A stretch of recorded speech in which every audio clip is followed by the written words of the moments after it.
കർത്താവും രക്ഷിതാവുമായിരിക്കുന്ന യേശു ക്രിസ്തുവിൻ്റെ ധന്യനാമത്തിൽ എല്ലാവർക്കും സ്നേഹവന്ദനങ്ങളെ അറിയിക്കുന്നു. നമുക്ക് ഒരുമിച്ച് 2026 ആദ്യത്തെ ബൈബിൾ ക്ലാസ്സിൽ കൂടി വരുവാൻ കർത്താവ് നൽകിയ വിലയേറിയ അവസരത്തെ ഓർത്ത് ദൈവത്തെ സ്തുതിക്കുന്നു, സ്തോത്രം ചെയ്യുന്നു. കർത്താവ് ഇത്രത്തോളം നമ്മെ സഹായിച്ചല്ലോ. ദൈവവചനം പഠിക്കുവാൻ കർത്താവ് നമുക്ക് പിന്നെയും ഒരവസരം തന്നത് ഓർത്ത് നമുക്ക് ദൈവത്തെ മഹത്വപ്പെടുത്താം. മത്തായി എഴുതിയ സുവിശേഷം 18-ാമത്തെ അധ്യായത്തിലേക്ക് നമ്മുടെ പഠനം എത്തിയിരിക്കുകയാണ്. ഇന്ന് നാം പഠിക്കുവാനായിട്ട് പോകുന്നത് seeking, restoring and walking together. അന്വേഷിക്കുക, യഥാസ്ഥാനപ്പെടുത്തുക, ഒരുമിച്ച് മുന്നോട്ട് പോവുക. അതാണ് ഇന്ന് നമ്മൾ മത്തായി എഴുതിയ സുവിശേഷം 18-ാം അധ്യായത്തിൻ്റെ 12 മുതൽ 20 വരെയുള്ള വാക്യങ്ങളിൽ പഠിക്കുവാനായിട്ട് പോകുന്നത്. ഞാൻ മുൻപ് പറഞ്ഞ മുഖവുരകളൊന്നും ആവർത്തിക്കുന്നില്ല. മത്തായി 13 മുതൽ 18 വരെയുള്ള അധ്യായങ്ങൾ കർത്താവിൻ്റെ പ്രതികരണമാണ്. നമുക്കറിയാം, യേശുവിനെ യഹൂദന്മാർ പലവട്ടം തള്ളിക്കളഞ്ഞു. അതിനോട് കർത്താവ് എങ്ങനെയാണ് പ്രതികരിച്ചത് എന്നുള്ളതാണ് ഈ അധ്യായങ്ങളിലൊക്കെ നമ്മൾ പഠിച്ചുകൊണ്ടിരിക്കുന്നത്. ഇന്നും നമുക്കറിയാം, ഈ 13-ാം അധ്യായത്തിൻ്റെ 54 മുതലുള്ള വാക്യം പഠിച്ചാൽ യഹൂദന്മാരെ ദൈവരാജ്യത്തിലേക്ക് ക്ഷണിക്കുന്നത് യേശു നിർത്തിവെച്ചു. എന്നിട്ടാണ് യേശു പിന്നീട് ചില കാര്യങ്ങൾ ഇവിടെ സംസാരിക്കുന്നത്. നമുക്ക് അതോടുള്ള ബന്ധത്തിലാണ് നമ്മൾ ഈ ഭാഗങ്ങൾ പഠിക്കുവാനായിട്ട് പോകുന്നത്. ഒരു ദൈവദാസൻ പറഞ്ഞ ഒരു സ്റ്റേറ്റ്മെന്റ് ഇങ്ങനെയാണ്: one of the greatest test of Christian maturity is how we treat those who fall or wander. ഒരു ക്രിസ്തീയ ജീവിതത്തിൽ ഒരു വ്യക്തി പക്വതയുള്ളവനാണോ എന്ന് എങ്ങനെ പരീക്ഷിക്കാം? അതിന് അദ്ദേഹം പറഞ്ഞ മറുപടി ഇങ്ങനെയാണ്: പിന്മാറിപ്പോയ, തെറ്റിപ്പോയ, ദൈവത്തിൽ നിന്ന് അകന്നുപോയ ഒരു മനുഷ്യനെ നാം എങ്ങനെയാണ് കൈകാര്യം ചെയ്യുന്നത് എന്ന് നോക്കിയാൽ നമ്മുടെ ആത്മീക പക്വത മനസ്സിലാക്കാനായിട്ട് കഴിയും. അതാണ് ഈ വേദഭാഗത്ത് ഇന്ന് കർത്താവ് നമ്മെ പഠിപ്പിക്കുന്നത്. ദൈവത്തിൻ്റെ ഹൃദയം എങ്ങനെ? ഈ പിന്മാറിപ്പോകുന്നവരോടോ നഷ്ടപ്പെട്ടു പോകുന്നവരോടോ ദൈവം എങ്ങനെയാണ് അവരെ കാണുന്നത്, അവരെക്കുറിച്ച് ആഗ്രഹിക്കുന്നത് എന്താ? നമ്മുടെ നാട്ടിലൊക്കെയുള്ള ഒരു പറച്ചിലുണ്ട്, പുകഞ്ഞ കൊള്ളി പുറത്ത്. ദൈവം അങ്ങനെ ചിന്തിക്കുന്നവനാണോ? അല്ല. അങ്ങനാണെങ്കിൽ ആ ദൈവത്തിൻ്റെ ഹൃദയപ്രകാരം ദൈവത്തിൻ്റെ ജനം പ്രവർത്തിക്കണമെന്നാണ് ദൈവത്തിൻ്റെ ആഗ്രഹം. നമ്മളും എന്ത് ചെയ്തോണം? പുകഞ്ഞ കൊള്ളി പുറത്ത് എന്ന മനോഭാവത്തിലല്ല നമ്മൾ ജീവിക്കേണ്ടത്. ദൈവം വെച്ചിരിക്കുന്ന വ്യവസ്ഥ പ്രകാരം നമ്മൾ ജീവിക്കുവാനായിട്ടിടയായിത്തീരണം.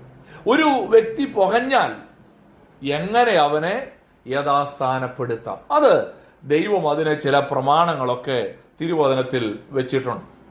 ദൈവസഭ, കർത്താവിൻ്റെ സഭയാണ് ഈ ഇടയന്റെ ഹൃദയത്തെ പ്രതിഫലിപ്പിക്കേണ്ടത്. കർത്താവ് എന്താഗ്രഹിച്ചോ അത് നിറവേറപ്പെടേണ്ടത് എവിടെയാണ്? കർത്താവിൻ്റെ സഭയിലാണ്. ഈ കർത്താവിൻ്റെ സഭയാണ് യഥാർത്ഥമായി ആ ഹൃദയം നമ്മുടെ മുമ്പിൽ വരച്ച് കാണിക്കേണ്ടത്. ഇന്ന് നമ്മൾ പഠിക്കുന്ന ഈ വേദഭാഗം മത്തായി 18-ന്റെ 12 മുതൽ 20 വരെയുള്ള വാക്യങ്ങളിൽ 3 കാര്യങ്ങൾ നമുക്ക് കാണുവാനായിട്ട് കഴിയും. 1, ഒരു ഇടയന്റെ ഹൃദയം. 2, ഒരു വിശ്വാസിയുടെ ഉത്തരവാദിത്വം. 3, ക്രിസ്തുവിൽ അല്ലെങ്കിൽ ക്രിസ്തുവിൻ്റെ സാന്നിധ്യവും അവൻ്റെ അധികാരവും. ഈ 3 കാര്യങ്ങൾ ഒരു പിന്മാറിപ്പോകുന്ന ഒരു വിശ്വാസിയോടുള്ള ബന്ധത്തിൽ എന്താണ് ദൈവത്തിൻ്റെ ഹൃദയം, എങ്ങനെയായിരിക്കണം സഭ അത് പ്രാവർത്തികമാക്കേണ്ടത് എന്നുള്ളത് ഈ വേദഭാഗത്ത് നമുക്ക് പഠിക്കുവാനായിട്ട് കഴിയും. ഞാൻ ആ വേദഭാഗത്തേക്ക് നിങ്ങളുടെ ശ്രദ്ധയെ ക്ഷണിക്കുകയാണ്. മത്തായി 18-ന്റെ 12 മുതൽ 20 വരെയുള്ള വാക്യങ്ങൾ നമുക്കൊന്ന് വായിക്കാം.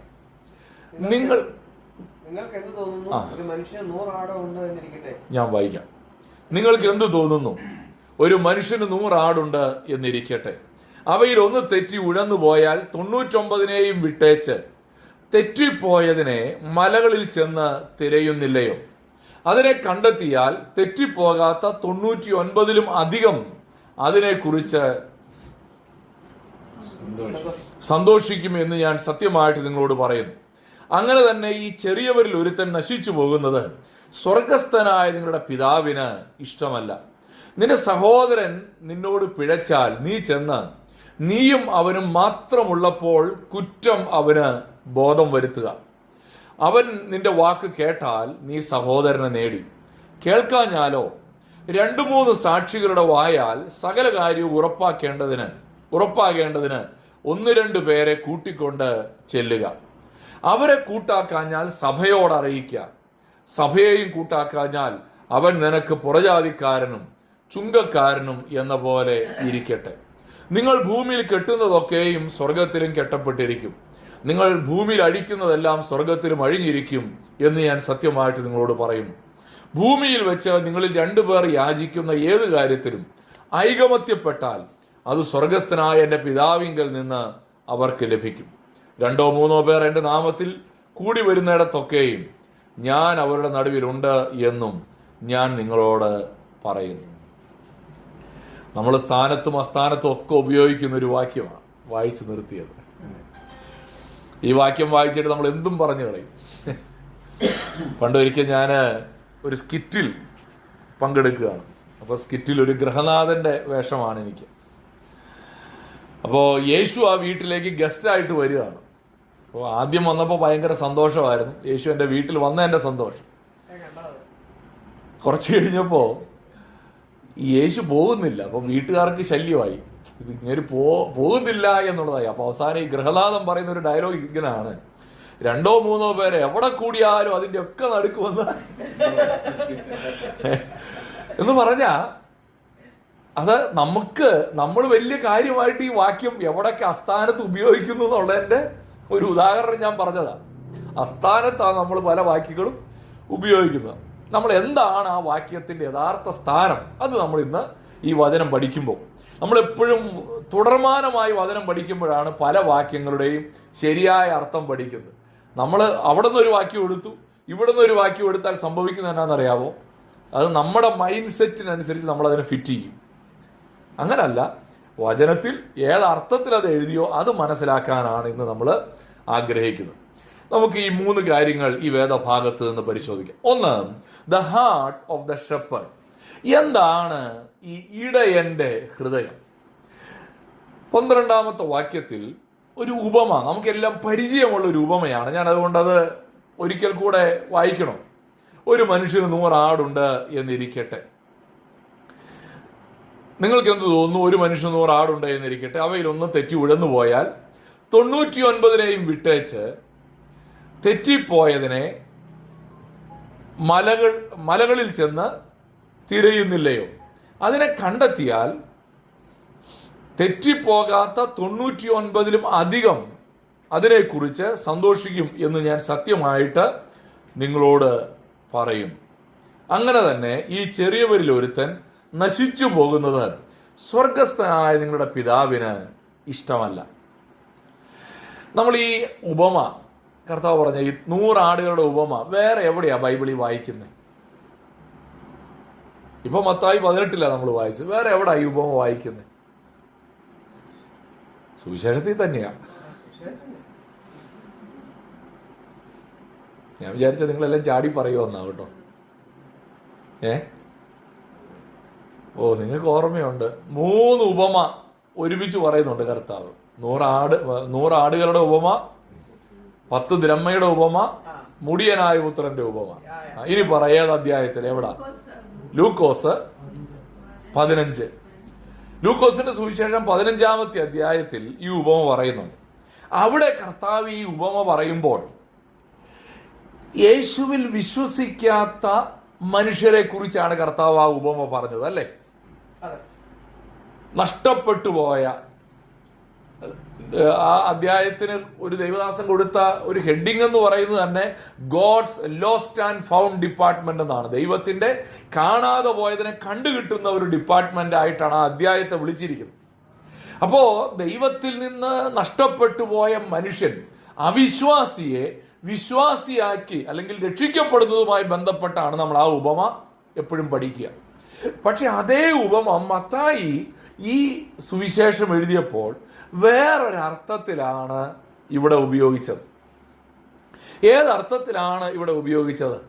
ഇവിടെ ഉപയോഗിച്ചത് വിശ്വാസികളുടെ കൂട്ടത്തിൽ ഒരുവൻ, ഈ ചെറിയവരിൽ ഒരുത്തൻ, അങ്ങനല്ലേ 14-ാമത്തെ വാക്യം, 14-ാം വാക്യത്തിൽ അങ്ങനെ തന്നെ ഈ ചെറിയവരിൽ ഒരുത്തൻ നശിച്ചു പോകുന്നത് എന്ന് പറഞ്ഞാൽ വിശ്വാസികളിൽ ഒരുവൻ തന്നെ പിന്മാറിപ്പോകുന്നതിനെ കുറിച്ചാണ് ഇവിടെ പറയുന്നത്. അതായത് യേശു പറഞ്ഞ ആ ഉപമയെ ഇതുവരെ നമ്മൾ കഴിഞ്ഞ ക്ലാസ്സിൽ പറഞ്ഞത് ഓർക്കുന്നുണ്ടോ? ഈ ചെറിയവരിൽ ഒരുത്തന് ഇടർച്ച വരുത്തരുത് എന്നുള്ളതായിരുന്നു കഴിഞ്ഞ ക്ലാസ്സിലെ നമ്മുടെ പ്രധാന വിഷയം, ഇടർച്ച വരുത്തുക. അപ്പൊ ആ ചെറിയവരിൽ ഒരുത്തനെ കുറിച്ചാണ് പറയുന്നത്. അവനൊരു വിശ്വാസിയാണ്, ബലഹീന വിശ്വാസിയാണ് ചെറിയൊരുത്തൻ. അവന് ചെറിയ കാര്യം മതി, അവൻ ഇടറിപ്പോകും. അങ്ങനാണോ പ്രസംഗത്തിൽ പറയേണ്ടത് പറഞ്ഞാൽ അത് മതി. ഒരു ഞായറാഴ്ച എന്നാ പിന്നെ ഇനി ഞാൻ ഈ പള്ളി വരുന്നില്ല, എന്നാ പിന്നെ ഞാൻ ഇനി കൂട്ടായ്മയ്ക്ക് വരുന്നില്ല എന്ന് പറയാൻ അത് മതി. ബലഹീന വിശ്വാസി, ചെറിയ കാര്യത്തിന് അവരെന്ത് ചെയ്ത് കളയും, ഇടറിപ്പോകും. അപ്പൊ ആ ബലഹീന വിശ്വാസിയെ കുറിച്ചാണ് ഇവിടെ പറയുന്നത്. ഈ ചെറിയവരിൽ ഒരുത്തൻ, അതാണ് ആ ഒരാട് എന്ന് പറഞ്ഞാൽ ഇവിടെ നഷ്ടപ്പെട്ടു പോയ അല്ലെങ്കിൽ രക്ഷിക്കപ്പെടാത്തൊരു വിശ്വാസിയെ കുറിച്ചല്ല ഈ ഉപമ ഇവിടെ മത്തായി കൊണ്ടുവന്നിരിക്കുന്നത്. നേരെ മറിച്ച് വിശ്വാസിയാണ്, പക്ഷെ ബലഹീനനായ വിശ്വാസിയാണ്. ആ ബലഹീനനായ വിശ്വാസിയെ എങ്ങനെയാണ് കർത്താവ് നോക്കിക്കാണുന്നത് എന്നിരി അതാണ് ഇവിടെ പറയുന്നത്. ഈ ഉപമയിൽ ആരാണ് ഇടയൻ? നിശ്ചയമായും ആ ഇടയൻ നമ്മുടെ കർത്താവാണ്. ആരാണ് ഇവിടത്തെ ആട്? ഇടയനെ പിന്തുടരുന്നവരാണ്, അല്ലേ? അതാണ് ഇവിടെ ആ ഉപമയെ പ്ലേസ് ചെയ്തതിലുള്ള വ്യത്യാസം. ലൂക്കോസിന്റെ സുവിശേഷത്തിൽ നിന്നും വ്യത്യസ്തമായി അവിടെയും ഇടയനുണ്ട്, അവിടെയും ആടുകളുണ്ട്. പക്ഷെ ഇവിടെ എങ്ങനെയാണത് വ്യത്യസ്തമായത്? അവിടെ ആരെക്കുറിച്ചാ പറഞ്ഞത്? ചുങ്കക്കാരും പാപികളും വേഗത്തിൽ ദൈവരാജ്യത്തിൽ കടക്കുമെന്ന് പറഞ്ഞാണ് ലൂക്കോസ് 15-ാം അധ്യായം തുടങ്ങിയത്. പക്ഷെ വിശ്വസിക്കാത്ത പരീശന്മാരും ശാസ്ത്രിമാരും ഉണ്ട് എന്ന് പറഞ്ഞു. അവിടെ ഒരു ഇവാഞ്ചലിസ്റ്റിക് കോൺസെപ്റ്റിലാണ്. പക്ഷെ ഇവിടെ ഒരു ഇടയ ശുശ്രൂഷയുടെ പശ്ചാത്തലത്തിലാണ്. ഇനി ഇവിടെ നമ്മൾ ഓർത്തിരിക്കേണ്ട ഒരു കാര്യം, ഈ ആട് എന്ത് ചെയ്തിരിക്കുകയാണ്? അവിടെ പറയുന്നത് ഇങ്ങനെയാണ്: അവയിൽ ഒന്ന് തെറ്റി ഉഴന്നുപോയാൽ. അതായത് ഇതുവരെ നേരെയാണ് നടന്നുകൊണ്ടിരുന്നത്, ദൈവകൃപയിലായിരുന്നു. ഇപ്പൊ എന്ത് ചെയ്തു? തെറ്റി ഉഴന്നുപോയി. അപ്പൊ നേരെ നടന്നുകൊണ്ടിരുന്ന ഒരാട് ഇടയനിൽ നിന്ന് തെറ്റി ഉഴന്നു പോവുക എന്ന് പറഞ്ഞാൽ ചിതറിപ്പോവുക അല്ലെങ്കിൽ വഴിമാറിപ്പോവുക. അങ്ങനെ വഴിമാറിപ്പോയതാണ്. ഇവിടെ ഓർക്കേണ്ട ഒരു കാര്യമുണ്ട്, ഈ ആടിനെ ആരും ആക്രമിച്ച് കീഴടക്കിയതല്ല, തെറ്റിച്ചതല്ല, ഓടിച്ചതല്ല. അതെന്ത് ചെയ്തതാണ്? തനിയെ തെറ്റിപ്പോയതാണ്. ഇവിടെ നമ്മൾ ഓർക്കണം, ഈ ഇടയൻ എന്ത് ചെയ്യുകയാണ്? ഇടയൻ 99-നെയും വിട്ടേച്ച് തെറ്റിപ്പോയതിനെ മലകളിൽ ചെന്ന് തിരയുന്നില്ലയോ? ഇവിടെ ആ ഇടയന്റെ ഹൃദയത്തെയാണ് ഫോക്കസ് ചെയ്തിരിക്കുന്നത്. 99-നെയും വിട്ടേച്ച്. ഞാൻ ചോദിക്കട്ടെ, 1 99 വലുത്? പറ. എല്ലാം വലുതാണ്. ഒരു സ്നേഹം 99-നേക്കാളും ഉണ്ടായിരിക്കണം. ഇവിടെ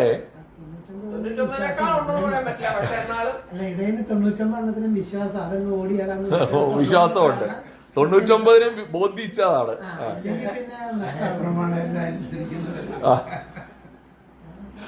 ഇവിടെ നമ്മൾ ഇത് വെച്ചേച്ച് 1 99 വലുതെന്ന് ചിന്തിക്കേണ്ട ആവശ്യമില്ല. അതാണ് വാസ്തവത്തിൽ അതിന്റെ ഉത്തരം. ഇവിടെ ഓരോന്നിനും വിലയുണ്ടെന്നുള്ളതാണ് ഇത് പഠിപ്പിക്കുന്നത്.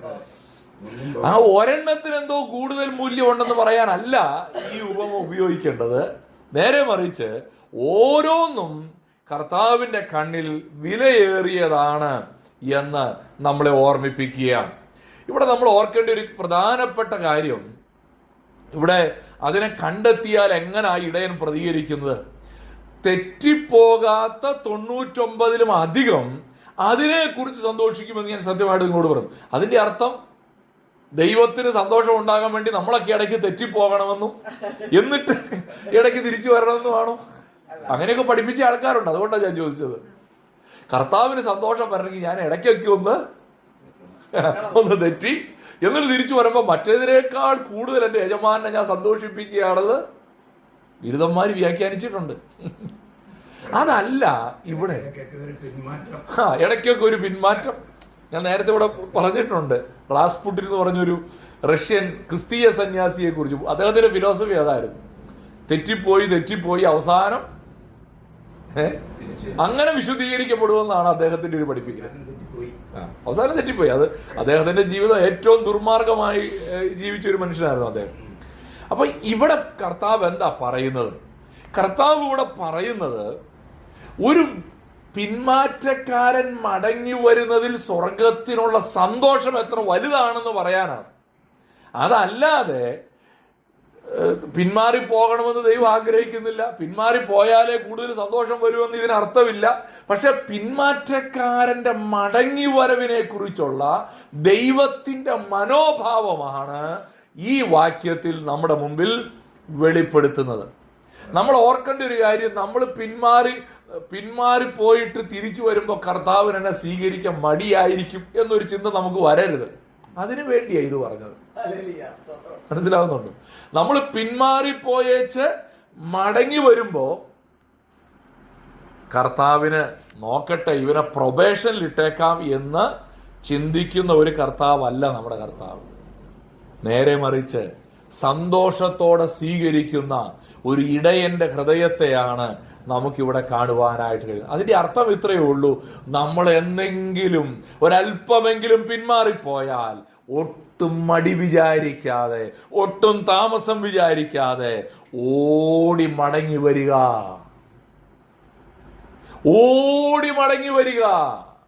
ഇതാണ് ഇടയന്റെ ഹൃദയമെന്ന് പറയും. ഇന്ന് നമ്മുടെ ജീവിതത്തിൽ നമുക്ക് പലപ്പോഴും സംഭവിക്കുന്നൊരു പ്രശ്നം, നമ്മൾ മാനുഷികമായിട്ടാണ് ഇതിനെല്ലാം എടുക്കുന്നത്. നമ്മുടെ ദൈവം മനുഷ്യനല്ല. തെറ്റിപ്പോയാൽ ആ ലൂക്കോസ് 15 ഒരു വിരിച്ച മാറുള്ള ഒരു അപ്പനെ നമ്മൾ കാണുന്നുണ്ട്. ഇളയപുത്രൻ മടങ്ങി വരുമ്പോൾ കയ്യും കെട്ടി കിഴക്കോട്ട് നോക്കി നിൽക്കുന്ന ഒരു അപ്പനല്ല. എവിടെ ആയിരുന്നു ഇത്രയും കാലം നല്ല ചോദിച്ചത്. എവിടെ ആയിരുന്നെന്നുള്ളത് ഒരു ചോദ്യമില്ല അവിടെ. ഇല്ല, നമ്മളെ ആ സിറ്റുവേഷനിൽ വെച്ച് നമ്മൾ എന്തൊക്കെ ചോദിക്കുമായിരുന്നു എന്നൊന്ന് ഓർത്ത് നോക്കി. നമ്മളെങ്ങാനും അവിടെ ഉണ്ടായിരുന്നെങ്കിൽ എന്തൊക്കെ ചോദിച്ചേനെ. എവിടായിരുന്നു ഇത്രയും കാലം? ഇപ്പൊ മനസ്സിലായോ എന്റെ വില? നമ്മൾ ചോദിക്കില്ലേ? നമ്മളാ ഇത്രയും കാലം മനസ്സിൽ വന്ന പിണക്കം മുഴുവൻ തീർത്തേച്ചേ ഇവനെ എടുക്കുള്ളൂ. എടുത്താൽ തന്നെ മകനായിട്ട് എടുക്കൂ.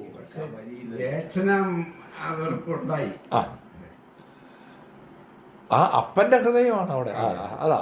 അപ്പം നമ്മൾ ആ ജ്യേഷ്ഠനാകരുതെന്നാ ഇന്ന് നമ്മളെ പഠിക്കാൻ പോകുന്നത്. ഇതെങ്ങനെ ആ മെത്തേഡിനെ കുറിച്ച് പറയുമ്പോൾ അതാണ്. അപ്പൊ ദൈവത്തിന്റെ മുൻഗണന എന്തിനാണ്?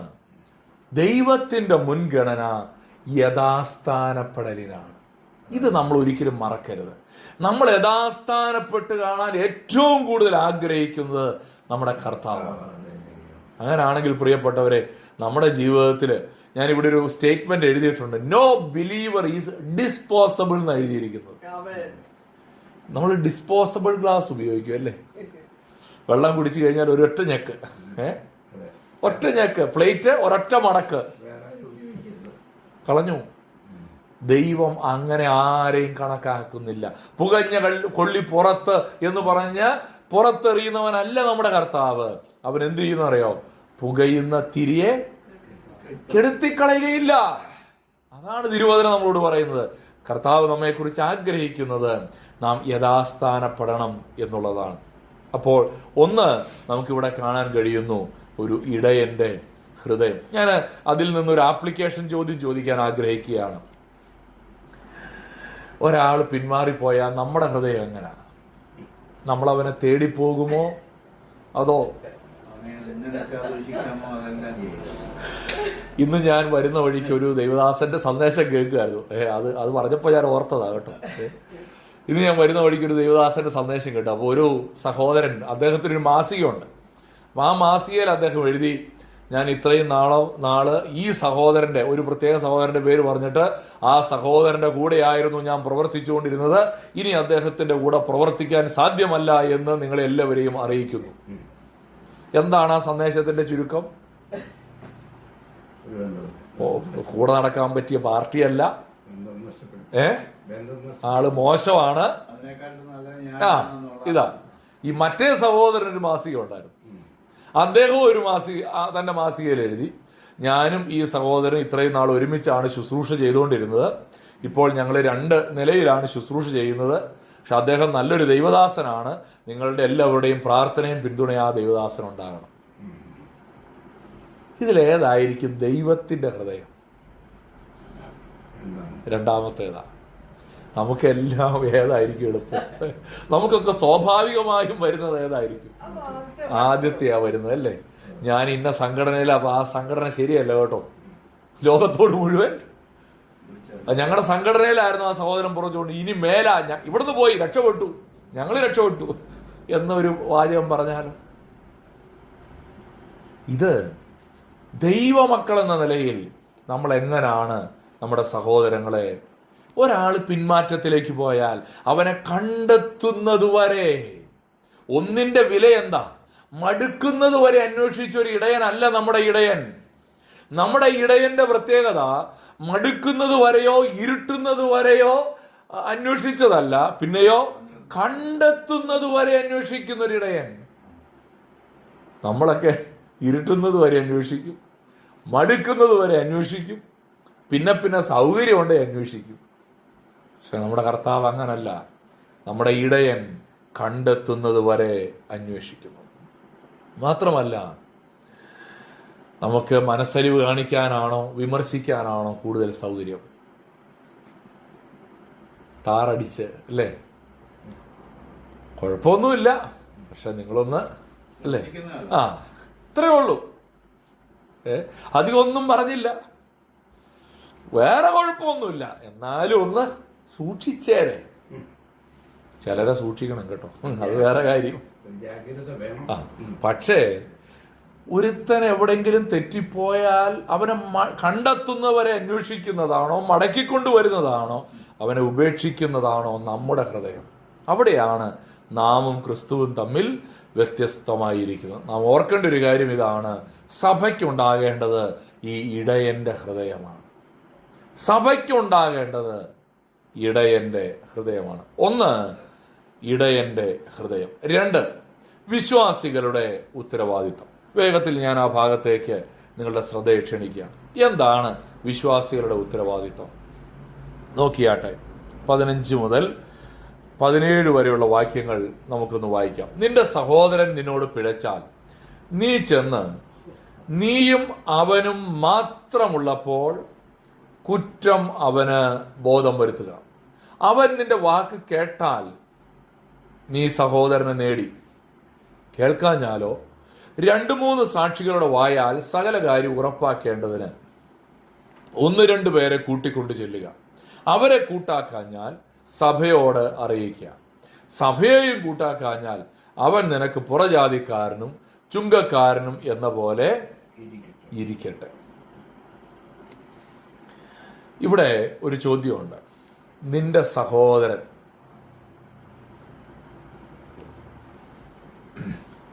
ഇവിടെ പിന്നെയും പറയുന്നു, ഇത് സഹോദരനെ കുറിച്ചുള്ളതാണ്, അവിശ്വാസിയെ കുറിച്ചല്ല. നിന്റെ സഹോദരൻ നിന്നോട് പിഴച്ചാൽ എന്തോ ചെയ്യണം? നമ്മൾ ഓർക്കേണ്ടത്, ഈ 1-ാം നൂറ്റാണ്ടിലെ സഭയിൽ ദൈവമക്കൾ എല്ലാവരും അന്യോന്യം വിളിച്ചുകൊണ്ടിരുന്ന സഹോദരന്മാരെ എന്നായിരുന്നു, അല്ലേ? ഏറ്റവും നല്ല മാതൃകയാണ്, വേദപുസ്തകത്തിലെ ഏറ്റവും നല്ല ഒരു മാതൃകയാണ് അന്യോന്യം സഹോദരന്മാർ. ഇന്ന് നമുക്കത് ഇഷ്ടമല്ല, അല്ലേ? നാളെ ഞാൻ ഒരു പാസ്റ്ററെ സഹോദരാന്ന് വിളിച്ചു. അദ്ദേഹം എന്നോട് ദേഷ്യപ്പെട്ടു. ഞാൻ പാസ്റ്ററാന്ന് പറഞ്ഞു, തിരുത്തി. ഒരച്ഛനെ ഞാൻ അറിയാതെ ഉപദേശിന്ന് വിളിച്ചു. അതും പോയി. എന്നോട് ഉടനെ പറഞ്ഞു ഞാൻ ഉപദേശിയല്ലെന്ന് പറഞ്ഞു. എന്ന് പറഞ്ഞാൽ ഇതിനകത്ത് ഞാനത് ഇതിനെക്കുറിച്ച് ഇടയ്ക്കൊന്ന് പറഞ്ഞായിരുന്നെന്ന് എൻ്റെ ഓർമ്മ. ഇടയ്ക്ക് അതൊരു ക്ലാസ്സിൽ ഇത് ഒന്ന് സൂചിപ്പിച്ചായിരുന്നു. ഈ 1-ാം നൂറ്റാണ്ടിലെ സഭയിൽ വിശ്വാസികൾ അന്യോന്യം പൗലോസ് പത്രോസിനെ കുറിച്ചും പത്രോസ് പൗലോസിനെ കുറിച്ചും പറഞ്ഞ സഹോദരനാണ് അല്ലേ? ആണോ? അതോ ബിഷപ്പ് എന്നാണോ പറഞ്ഞത്? അല്ല, സഹോദരൻ.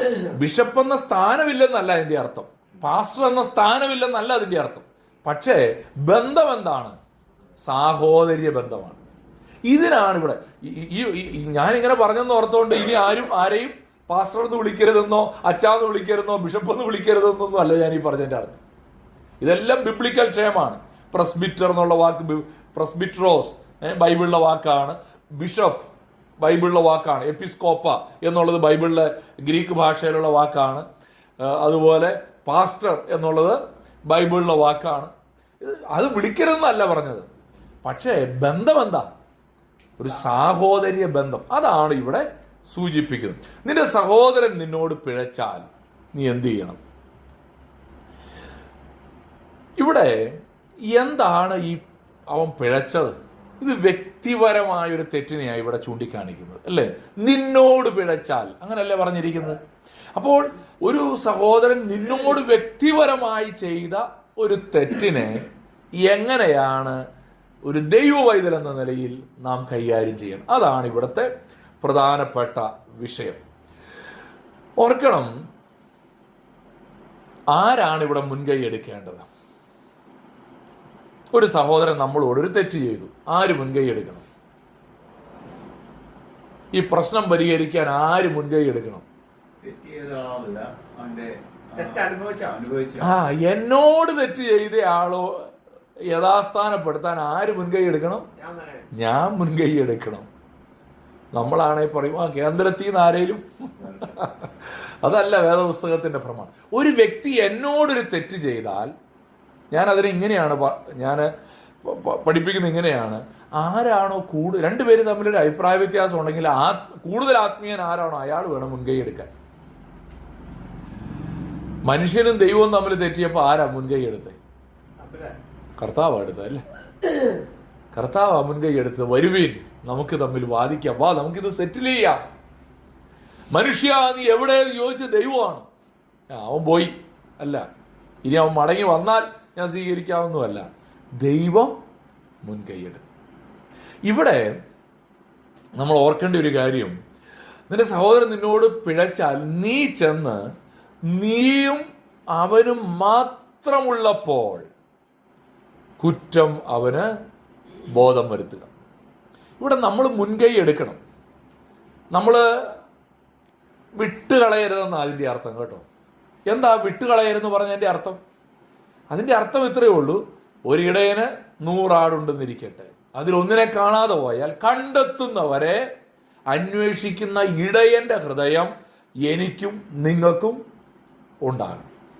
നമ്മളോടൊരു വിശ്വാസി തെറ്റ് ചെയ്താൽ നമുക്ക് ആ വ്യക്തിയോട് തിരിച്ചുണ്ടാകേണ്ടത് പകയല്ല, നമുക്ക് ആ വ്യക്തിയോട് തിരിച്ചുണ്ടാകേണ്ടത് കയ്പല്ല, നമുക്ക് ആ വ്യക്തിയോട് തിരിച്ചുണ്ടാകേണ്ടത് ഈ ഇടയന്റെ ഹൃദയമാണ്.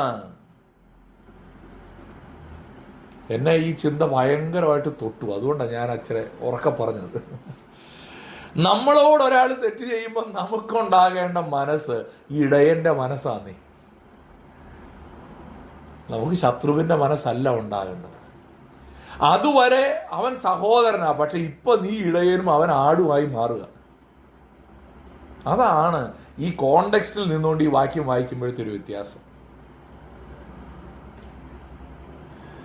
നീ ഇടയനായും നിന്റെ സഹോദരൻ ആ തെറ്റിപ്പോയ ആടുമായി മാറുകയാണ്. അങ്ങനെ പോയാൽ നീ എന്ത് ചെയ്യണം? ഗലാത്യ ലേഖനം 6-ാം അധ്യായം 1-ാം വാക്യം, സഹോദരന്മാരെ, ഒരു മനുഷ്യൻ വല്ല തെറ്റിലും അകപ്പെട്ടു പോയെങ്കിൽ ആത്മീകരായ നിങ്ങൾ അങ്ങനെയുള്ളവനെ സൗമ്യതയുടെ ആത്മാവിൽ യഥാസ്ഥാനപ്പെടുത്തുകയും. അറിഞ്ഞായിരുന്നോ നമ്മുടെ സഹോദരൻ തെറ്റിപ്പോയി, 4 പേരെ പ്രാർത്ഥിക്കണേ? അതല്ല, എന്ത് ചെയ്തു? ആത്മീകരായ നിങ്ങൾ, ആ വാക്ക് നമ്മൾ പ്രത്യേകം ശ്രദ്ധിക്കണം. ആത്മീകരായ നിങ്ങൾ അങ്ങനെയുള്ളവനെ സൗമ്യതയുടെ ആത്മാവിൽ യഥാസ്ഥാനപ്പെടുത്തുക. എന്നിട്ട് ഒരു വാക്യം കൂടെ അവിടെ പറഞ്ഞത് അറിയാമോ? നീയും പരീക്ഷയിൽ അകപ്പെടാതിരിപ്പാൻ സൂക്ഷിച്ചോളൂ എന്ന് പറഞ്ഞാൽ അവൻ തെറ്റി, നീ അവനെ യഥാസ്ഥാനപ്പെടുത്തണം, നീയും തെറ്റാൻ സാധ്യതയുള്ളവൻ. അതിൽ കൂടിയ പാർട്ടിയൊന്നും അല്ലെന്ന് അതിന്റെ അർത്ഥം. പത്രോസ് പറഞ്ഞില്ലേ, കർത്താവെ ആരൊക്കെ ഇടറിയാലും ഞാൻ ഇടറുകയില്ല. ആദ്യം ഇടറിയത് പിന്നെ പത്രോസാ എന്ന് പറഞ്ഞ പോലെയാ. നിൽക്കുന്നുവെന്ന് തോന്നുന്നവൻ സൂക്ഷിച്ചു കൊള്ളാനാണ് തിരുവചനം പറയുന്നത്. ഇവിടെ നമ്മൾ ഓർക്കേണ്ട ഒരു കാര്യം, സ്നേഹം ഒരിക്കലും പാപത്തെ അവഗണിക്കില്ല. Love does not ignore sin. നമ്മൾ സ്നേഹിക്കുന്ന ഒരു വ്യക്തി ഒരു തെറ്റ് ചെയ്താൽ ആ തെറ്റിനെ അവൻ എന്നോടുള്ള സ്നേഹം കുറയരുതല്ലോ എന്ന് ഓർത്ത് നമ്മൾ എന്ത് ചെയ്യുമെന്നറിയാവോ? മിണ്ടൂല്ല. ഞാനത് ഇനി അദ്ദേഹത്തിന്റെ തെറ്റ് ചൂണ്ടിക്കാണിച്ചാൽ അദ്ദേഹത്തിനൊരു പിണക്കമായാലോ? ഞങ്ങൾ ഈ സുവിശേഷ വേലക്കാരുടെ ഏറ്റവും വലിയൊരു വെല്ലുവിളി അത് തന്നെയാണ്. ഭയങ്കര വെല്ലുവിളി. ഒരു സഹോദരൻ ഒരു തെറ്റ് പറഞ്ഞു അല്ലെങ്കിൽ ഒരു തെറ്റ് ചെയ്തു, ഞാൻ ഈ വ്യക്തിയോട് ചൂണ്ടിക്കാണിക്കേണ്ടത് എൻ്റെ ഉത്തരവാദിത്വമാണ്. പക്ഷെ ഞാനിത് പറഞ്ഞാൽ ഈ സഹോദരൻ പിണങ്ങിയാലോ എന്നുള്ള ചിന്ത, എൻ്റെ ശത്രുവായി മാറിയാലോ എന്ന ചിന്ത, എനിക്ക് തന്നുകൊണ്ടിരുന്ന സപ്പോർട്ട് നിർത്തിയാലോ എന്ന ചിന്ത അനേകം ദൈവദാസന്മാരെയും എന്തിനാ വെറുതെ ഉള്ള സ്നേഹം കളയണേന്നാണ് നമ്മുടെ അടുത്ത ചിന്ത. പക്ഷേ ഇത് സ്നേഹം കളയുകയല്ല. യഥാർത്ഥത്തിൽ സ്നേഹം ഉണ്ടെങ്കിൽ എന്തു ചെയ്യണം? അവൻ്റെ തെറ്റിനെ ചൂണ്ടിക്കാണിച്ചു കൊടുക്കാനായിട്ട് ഇടയായിത്തീരണം. ഇത് യഥാർത്ഥത്തിൽ ദൈവകൃപയുടെ ഒരു എക്സ്പ്രഷനാണ്. Discipline is an expression of grace. നാം ഒരു വ്യക്തിയെ ശാസിക്കുമ്പോൾ, നാം ഒരു വ്യക്തിയെ തെറ്റ് ഓർമ്മിപ്പിക്കുമ്പോൾ, തെറ്റ് സൂചിപ്പിക്കുമ്പോൾ അത് യഥാർത്ഥത്തിൽ എന്താണ്? കൃപയാണ്. ഞാൻ ആ വ്യക്തിയോട് കൃപ കാണിക്കുക. കാരണം കർത്താവ് അത് തന്നെയാണ് നമ്മളോടും ചെയ്യുന്നത്. ഞാൻ തെറ്റിപ്പോകുമ്പോൾ കർത്താവ് എന്നോട് കൃപ കാണിക്കുന്ന എങ്ങനാ? സാരമില്ലാട്ടോ മോനെ, പോട്ടേട്ടോ എന്നല്ല പറയണം. ആ മനുഷ്യൻ നീ തന്നെ എന്നാണ് ദാവീദിനോട് നാഥാൻ പറഞ്ഞ അതേ കാര്യമാണ് ദൈവം നമ്മളോട് പറയുന്നത്. ദൈവദാസൻ പ്രസംഗിച്ചുകൊണ്ടിരിക്കുമ്പോൾ ഒരു കൊച്ചു കഥ പറഞ്ഞു, തെറ്റിപ്പോയ ഒരു മനുഷ്യന്റെ കഥ. പക്ഷെ കഥ പ്രസംഗം കേട്ടോണ്ടിരുന്നപ്പോൾ ദൈവാത്മാവ് നമ്മളോട് പറയുകയാണ്, ആ മനുഷ്യൻ നീ തന്നെ. അത് ദൈവത്തിന് നമ്മളോടുള്ള പിണക്കമല്ല, അത് ദൈവത്തിന് നമ്മളോടുള്ള കൃപയാണ്. അതേസമയം നമ്മുടെ വിചാരം കൃപ എന്ന് പറയുന്നത് എന്നതാ? പോട്ടെ മോനെ, സാരമില്ലാട്ടോ. ഒരു വാക്യം വായിച്ച തീത്തോസിന്റെ ലേഖനം 2-ാം അധ്യായം. തീത്തോസിന്റെ ലേഖനം 2-ാം അധ്യായം. നമ്മോട് ഇങ്ങനെയാണ് വായിക്കുന്നത്.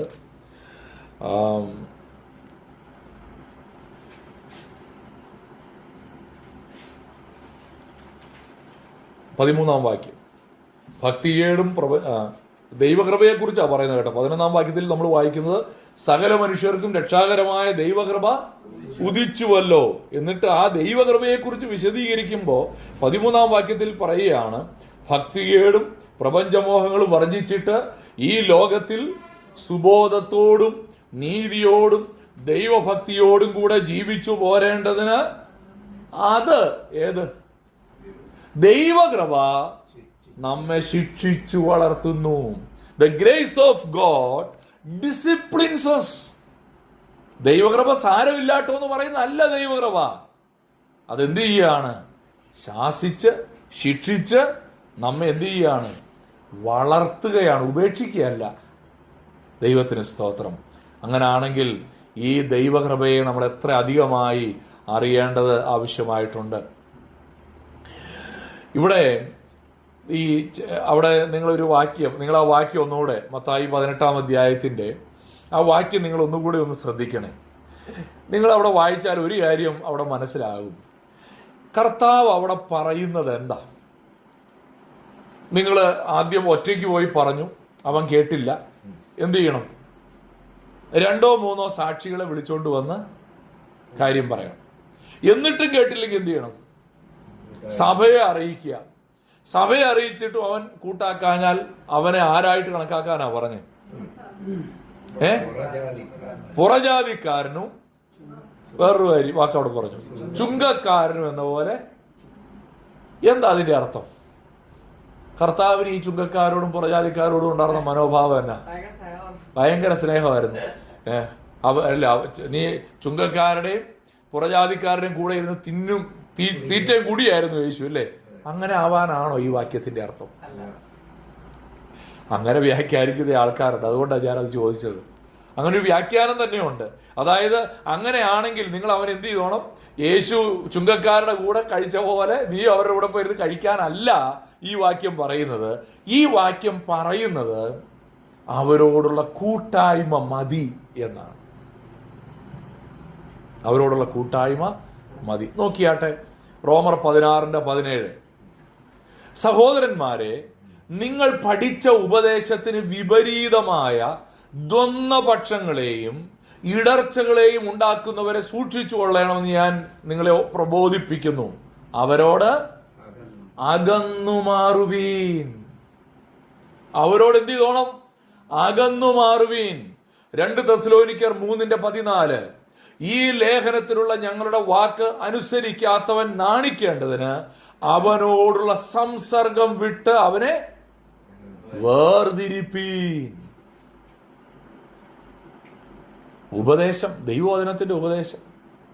അന്നത്തെ കാലത്ത് യേശുവിനെ കർത്താവെന്ന് അംഗീകരിക്കാത്ത ഒരു കൂട്ടരുണ്ടായിരുന്നു. നീ സാരമില്ല, അവനെങ്ങനെ കൂടെ കൊണ്ടുപോകാമെന്നല്ല, അവനെന്ത് ചെയ്തോണം? അവനെ വിട്ട് മാറുവാൻ. 1 കൊരിന്ത്യർ ലേഖനം 5-ാം അധ്യായം നോക്കി. അവിടെ ഒരു മനുഷ്യനെ കുറിച്ച് നമ്മൾ വായിക്കുന്നുണ്ട്. 1 കൊരിന്ത്യർ 5-ല് ഒരു മനുഷ്യൻ തന്റെ അപ്പന്റെ ഭാര്യയെ വെച്ചു കൊള്ളുന്നു. അതാണ് അവിടുത്തെ വിഷയം. ദുർനടപ്പ. ഈ പശ്ചാത്തലത്തിൽ നിന്ന് വെച്ച് പറയുകയാണ് ദുർനടപ്പുകാരോട് 9-ാം വാക്യത്തിൽ 1 കൊരിന്ത്യർ 5:9 ദുർനടപ്പുകാരോട് സംസർഗം അരുത് എന്ന് ഞാൻ എന്റെ ലേഖനത്തിൽ നിങ്ങൾക്ക് എഴുതിയിട്ടുണ്ടല്ലോ. അത് ഈ ലോകത്തിലെ ദുർനടപ്പുകാരോടോ അത്യാഗ്രഹികളോടോ പിടിച്ചുപറിക്കാരോടോ വിഗ്രഹാരാധികളോടോ അരുത് എന്നല്ലല്ലോ. നമ്മുടെ നാട്ടില് ദുർനടപ്പുകാരുണ്ട്, അത്യാഗ്രഹികളുണ്ട്, പിടിച്ചുപറിക്കാരുണ്ട്, വിഗ്രഹാരാധികളുണ്ട്. ഞാൻ രക്ഷിക്കപ്പെട്ട ദൈവം ഇനി മേലെ അവരോട് മിണ്ടില്ല. അതാണോ? അതല്ല പൗലോസ് അവിടെ പറഞ്ഞത്. അങ്ങനെയാണെങ്കിൽ പിന്നെ നിങ്ങൾ ഈ ലോകം തന്നെ വിട്ടു പോകണമെന്ന് അവിടെ പറഞ്ഞത്. എന്നാൽ സഹോദരൻ എന്ന് പേർപ്പെട്ട ഒരുവൻ, അവൻ സഹോദരനാ, സഭയെ വന്നുകൊണ്ടിരിക്കുന്നവനാ, അവൻ ദുർനടപ്പുകാരനോ അത്യാഗ്രഹിയോ വിഗ്രഹാരാധിയോ വാവിഷ്ഠാണക്കാരനോ മദ്യപനോ പിടിച്ചുപറിക്കാരനോ ആകുന്നുവെങ്കിൽ അവനോട് എന്ത് ചെയ്തോണം? സംസർഗം അരുത്. അങ്ങനെയുള്ളവനോടുകൂടെ ഭക്ഷണം കഴിക്കുക പോലും അരുത് എന്നത്രേ ഞാൻ നിങ്ങൾക്ക് എഴുതിയത്. ഈ ഭക്ഷണം കഴിക്കരുതെന്ന് പറഞ്ഞ കല്യാണത്തിനൊക്കെ വിളിച്ച് അവനിരിക്കണ പന്തിയിൽ നമ്മൾ ഇരിക്കരുതെന്നാണ്. എന്നാ പിന്നെ കല്യാണത്തിനൊന്നും പോകേണ്ട വരില്ല. എന്നുവെച്ചാൽ അന്ന് ഈ ഭക്ഷണം ഒരുമിച്ച് കഴിക്കുക എന്ന് പറയുന്നത് വലിയ കൂട്ടായ്മയായിട്ടാണ് കാണുന്നത്. അതുകൊണ്ടാണ് ഈ ഗലാത്യ ലേഖനത്തിൽ പൗലോസ് ഈ ജാതികളിൽ നിന്ന് രക്ഷിക്കപ്പെട്ടവരുടെ കൂടെ ഭക്ഷണം കഴിക്കാതിരിക്കുന്നതിനെ കുറിച്ച് അവിടെ പറയുന്നതിന്റെ കാര്യം അതാണ്. കാരണം ഭക്ഷണം കഴിച്ചാൽ അവരുമായിട്ട് കൂട്ടായ്മയായി. യാക്കോബിന്റെ അടുക്കൽ നിന്ന് ചിലർ വരുന്നത് വരെ പത്രോസ് അവരുടെ കൂടെയൊക്കെ കഴിച്ചുകൊണ്ട്, പക്ഷെ അവർ വന്നു കഴിഞ്ഞപ്പോൾ പിന്നെ അവരോടുള്ള കൂട്ടായ്മയിൽ ഒരു അകലം പറിച്ചു. അപ്പൊ ഒരുമിച്ച് ഭക്ഷണം കഴിക്കുക എന്നുള്ളതുകൊണ്ട് ഉദ്ദേശിക്കുന്നത് കൂട്ടായ്മ ബന്ധത്തെയാണ് അത് സൂചിപ്പിക്കുന്നത്. അപ്പോ ഇവിടെ യേശു കർത്താവ് പറയുന്ന ഒരു കാര്യം ഇതാണ്: നീ അവനുമായിട്ടുള്ള നിന്റെ ആത്മീക കൂട്ടായ്മ എന്ത് ചെയ്തോണം?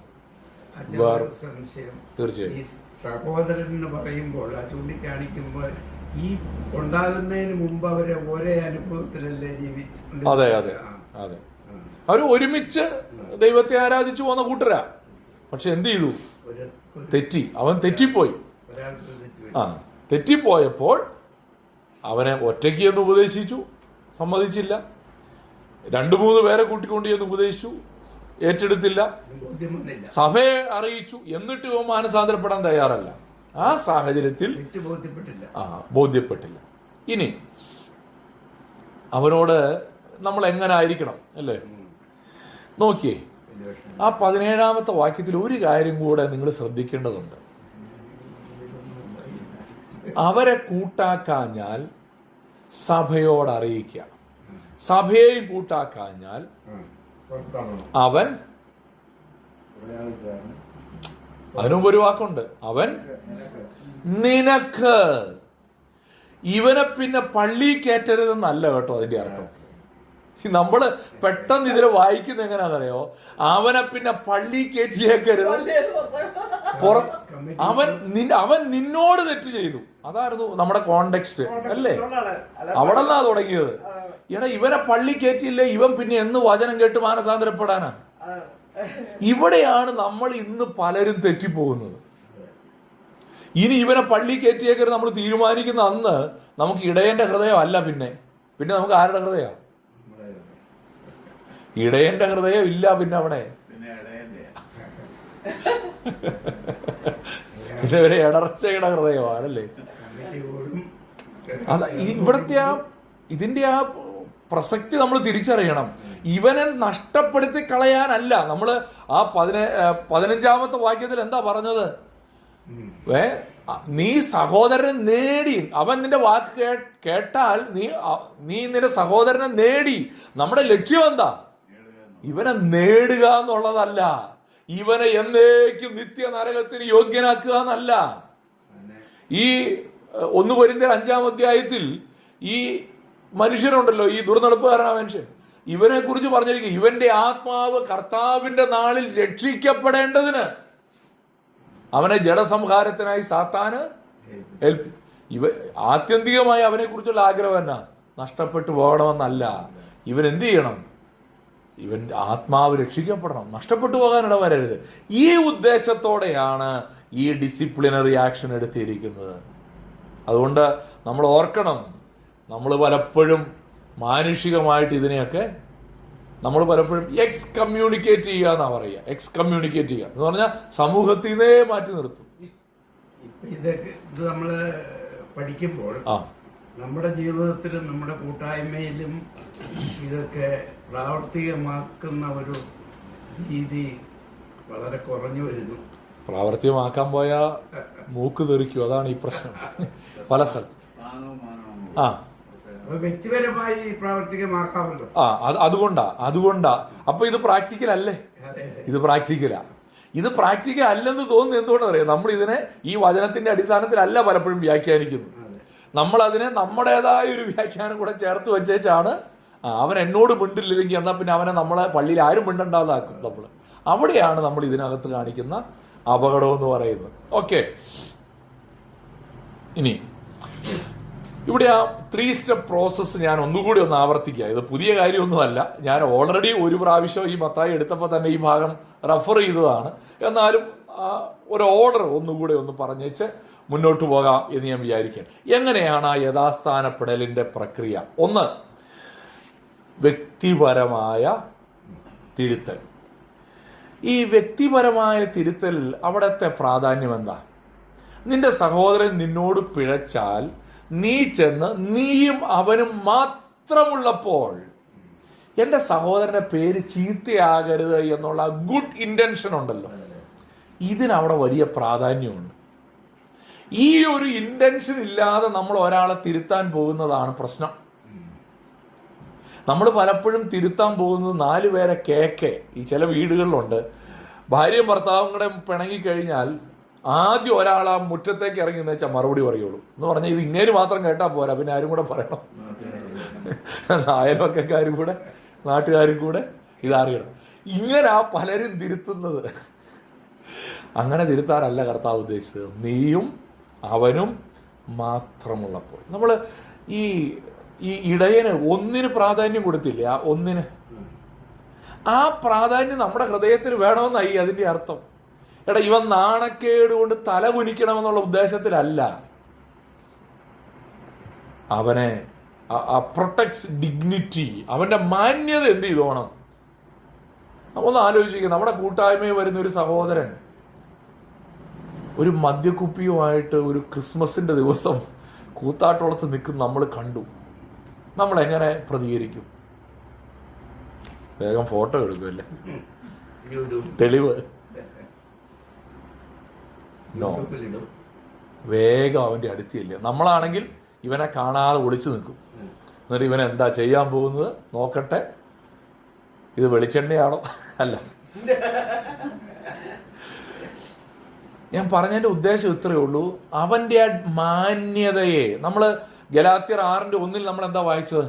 സൗമ്യതയുടെ ആത്മാവിൽ അവനെ യഥാസ്ഥാനപ്പെടുത്താനാണ് പറഞ്ഞത്.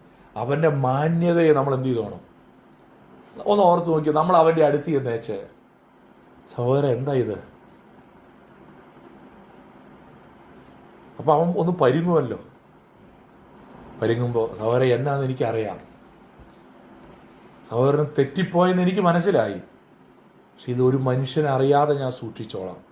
പക്ഷെ ഇപ്പോൾ ഈ കുപ്പി താഴെ ഇടണമെന്ന് സ്നേഹത്തിൻ്റെ ആത്മാവിൽ അവനെ ഉപദേശിച്ചാൽ നിങ്ങൾക്ക് എന്ത് തോന്നുന്നു?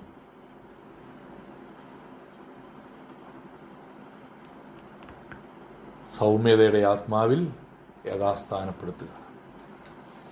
അവൻ്റെ ആ മാന്യത വലിച്ചു കീറരുത്. അവൻ്റെ മാന്യതയെ സംരക്ഷിക്കുക എന്നുള്ളതാണ് ഒന്നാമത്തെ ചിന്തയായി നമ്മളിവിടെ മനസ്സിലാക്കേണ്ടത്.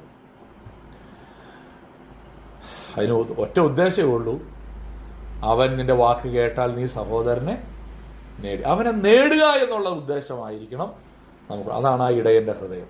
രണ്ടാമത്തെ സ്റ്റെപ്പ് എന്താണ്? 2-3 സാക്ഷികളുടെ വായാൽ അവൻ കേൾക്കുന്നില്ല അല്ലേ? നമ്മൾ പേഴ്സണലി പറഞ്ഞു, അവൻ കേൾക്കുന്നില്ല. പിന്നെ പറയാണ് എന്തിനാ ഈ 2-3 സാക്ഷികൾ? ഈ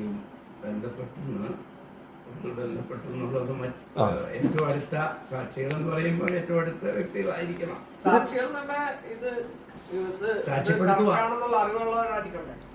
ഇവിടെ അത് മനസ്സിലാക്കേണ്ടത് ഇങ്ങനെയാണ്. സപ്പോസ് എൻ്റെ തോന്നലാണെന്ന് കരുതുക, ഇവൻ എന്നോട് തെറ്റ് ചെയ്തു എന്ന് എനിക്കൊരു തോന്നലുണ്ടായി. ഞാൻ എൻ്റെ 2 സഹോദരന്മാരോട് ഈ കാര്യം ഷെയർ ചെയ്തു. സഹോദര, നമ്മുടെ ഇന്ന സഹോദരൻ ജോൺസൺ സഹോദരൻ ഇങ്ങനൊരു പണി കാണിച്ചു. പക്ഷേ വിചാരിക്കുക, ഇത് എനിക്ക് സംഭവിച്ചൊരു മിസ്റ്റേക്കാണ്. ജോൺസൺ ഞാൻ എന്നോടൊരു തെറ്റ് ചെയ്തതല്ല, പക്ഷെ എനിക്കൊരു മിസ്റ്റേക്ക് എനിക്ക് തോന്നിയതാണെന്ന് കരുതുക. എൻ്റെ ഈ 2 സഹോദരന്മാരുണ്ടല്ലോ, മുതിർന്ന ആത്മീക പക്വതയുള്ള ഈ 2 സാക്ഷികൾ, ഇവർക്ക് ഞാൻ ഈ പറഞ്ഞ കാര്യത്തെ വെരിഫൈ ചെയ്യുക എന്നുള്ളതാണ് ഒന്നാമത്തെ കാര്യം. അതായത് യഥാർത്ഥത്തിൽ ഈ സഹോദരൻ അങ്ങനെ ഒരു തെറ്റ് ചെയ്തിട്ടുണ്ടോ? അതുകൊണ്ടാണ് ഈ പഴയ നിയമം ആവർത്തന പുസ്തകം 19-ാം അധ്യായം 15-ാം വാക്യം എന്താ പറയുന്നത്? മനുഷ്യൻ ചെയ്യുന്ന യാതൊരു അകൃത്യത്തിനോ പാപത്തിനോ അവന്റെ നേരെ ഏകസാക്ഷി നിൽക്കരുത്. 2-3 സാക്ഷികളുടെ വാമൊഴിയാൽ കാര്യം ഉറപ്പാക്കണം. ഞാൻ എൻ്റെ കണ്ണും കൊണ്ട് കണ്ടതാന്ന് പറഞ്ഞാലും എന്ത് ചെയ്യണം? ദൈവസഭയുടെ ഒരു പ്രമാണമാണ്. ഈ നമ്മുടെ കണ്ണ് എത്രയോ പ്രാവശ്യം നമ്മളെ ചതിച്ചിട്ടുണ്ട് അല്ലേ? നമുക്ക് കണ്ടപ്പോൾ അങ്ങനെ തോന്നിപ്പോയ എത്ര കാര്യങ്ങളുണ്ട്. അയ്യോ, ഞാൻ കണ്ടപ്പോൾ ദൂരെ നിന്ന് കണ്ടപ്പോൾ എനിക്ക് അങ്ങനെ തോന്നിയെന്ന് എത്രയോ കാര്യങ്ങൾ. ഇവിടെ 2-3 സാക്ഷികളുടെ വാമൊഴിയാൽ മാത്രമേ എന്ത് ചെയ്യാവുള്ളൂ? ഈ കാര്യം ഉറപ്പാക്കാവൂ. അപ്പൊ ഈ ഒന്ന് എന്താ വ്യക്തിപരമായിരിക്കണം. 2-3 ആ 2-3 സാക്ഷികളെ കൊണ്ടുവരുന്നതിന് 2 പ്രാധാന്യമാവുള്ളത്. ഒന്ന്, ഞാൻ ഉന്നയിക്കുന്ന ആരോപണം അബദ്ധമാകരുത്. 2, അത് അവരും കൂടെ എന്ത് ചെയ്യണം? ഉറപ്പിക്കണം.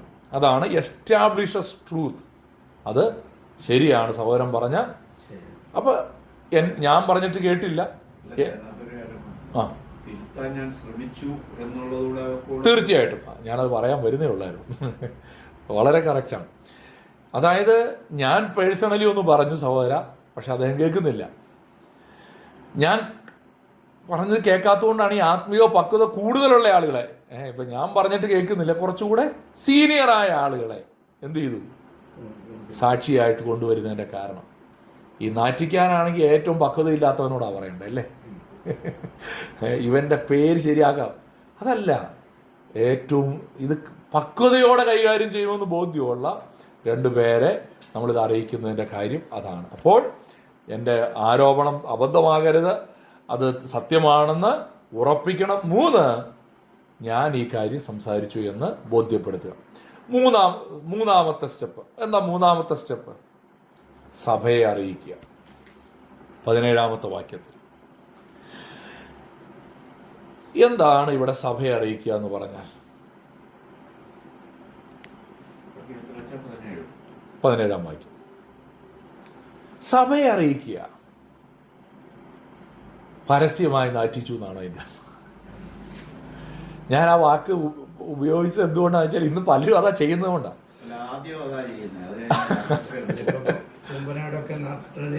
സ്ഥലമൊന്നും പറയല്ലേ.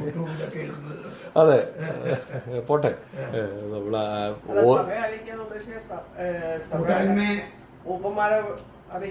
അല്ല, മൂപ്പന്മാരെയാണ് 2-ാമത്തെ സ്റ്റെപ്പിൽ അറിയിച്ചത്. 3-ാമത്തെ സ്റ്റെപ്പിൽ ഈ മൂപ്പന്മാര് പറഞ്ഞിട്ടും കേട്ടില്ല. അപ്പൊ സഭ അദ്ദേഹത്തെ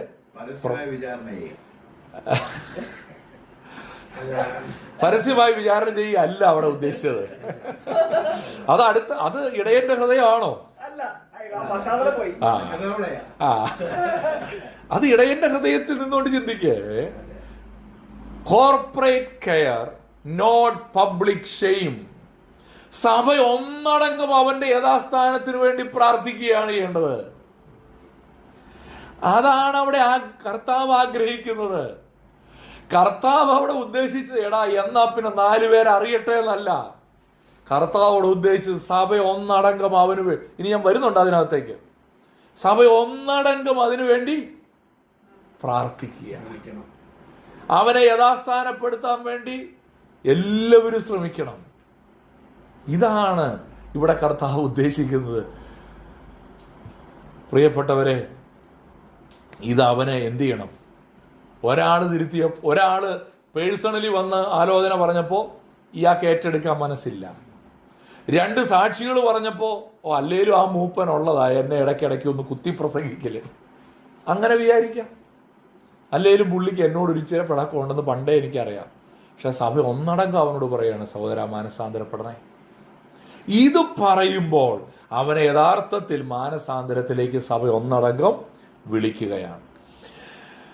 കൃപ എന്ത് ചെയ്യുന്നറിയാമോ? ഒരുവനെ സൗഖ്യമാക്കാനാണ് അവന്റെ പാപത്തെക്കുറിച്ച് ഓർമ്മപ്പെടുത്തുന്നത്. മുറിവ് കെട്ടാൻ സൗഖ്യമാക്കാനാണ് മുറിവ് കീറുന്നത്, അല്ലേ? ഞാൻ കുറേ വർഷങ്ങൾക്ക് മുമ്പ് ഒന്ന് സൈക്കിളിൽ നിന്ന് വീണു. ഞാൻ സ്കൂളിൽ പഠിക്കുമ്പോൾ സൈക്കിളിൽ നിന്ന് വീണു. ഒരു ചെറിയൊരു ക്ലിനിക്കിൽ ചെന്നപ്പോൾ അവിടെ ഡോക്ടറൊന്നും ഉണ്ടായിരുന്നില്ല. അവര് കുറേ മരുന്ന് എടുത്ത് ഒഴിച്ചു, പഞ്ഞി വെച്ചു, ഒരൊറ്റ കെട്ട് കെട്ടി. എന്നോട് പറഞ്ഞു നാളെ വരണമെന്ന് പറഞ്ഞു. ഞാൻ പിറ്റേ ദിവസവും ചെന്നു. പിറ്റേ ദിവസം ചെന്നപ്പോൾ ആദ്യം വെച്ച പഞ്ഞി മാറ്റാണ്ട് അതിൻ്റെ മേളിൽ കുറച്ച് മരുന്നോടെ ഒഴിച്ചു, പിന്നെയും പഞ്ഞി വെച്ച് ഒന്നോടെ കെട്ടി വിട്ടു. 2 ദിവസം കഴിഞ്ഞപ്പോൾ ഈ കെട്ട കഴിഞ്ഞു പോയി. നോക്കി കഴിഞ്ഞപ്പോൾ ഈ മുറിവ് മുഴുവൻ പഴുത്തു. എന്നിട്ട് എന്നെ ഞാൻ ഇച്ചിരി വലിയൊരു ആശുപത്രി കൊണ്ടുപോയി. വലിയൊരു ആശുപത്രി ചെന്ന് കഴിഞ്ഞപ്പോൾ അവർ ചോദിച്ചു, ഇത് എവിടെ നിന്നാ ഇത് ഇങ്ങനെ ആക്കി വിട്ടെ? കാരണം എൻ്റെ സ്കിന്നിൻ്റെ അടിയിൽ മുഴുവൻ പഞ്ഞിയാണ്. ഈ പഞ്ഞിയുടെ മുകളിൽ കൂടെയാണ് തൊലി വരുന്നത്, അതുകൊണ്ട് അത് പഴുത്തു. അന്ന് ഞാൻ അനുഭവിച്ച വേദന, ആ വന്ന ഇതുണ്ടല്ലോ, വന്നത് മുഴുവൻ അവര് മരുന്ന് ഉപയോഗിച്ച് വടിച്ചു മാറ്റി. 7-ാം ക്ലാസ്സിൽ പഠിക്കുമ്പോഴാ. എൻ്റെ മൂത്ത മക്കളെക്കാൾ അന്ന് ഞാൻ ചെറുതാ.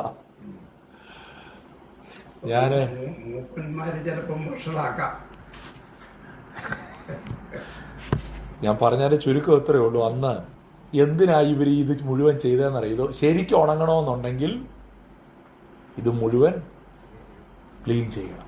നമ്മൾ ഓർത്തോണം, നമ്മുടെ ഒരു തെറ്റ് ഒരാൾ ചൂണ്ടിക്കാണിച്ച് തരുന്നത്.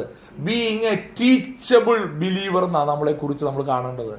എന്നെ തിരുത്താൻ എൻ്റെ സഭയിലുള്ള എല്ലാവർക്കും അവകാശമുണ്ടെന്ന് നമ്മൾ ഓർത്തോണം.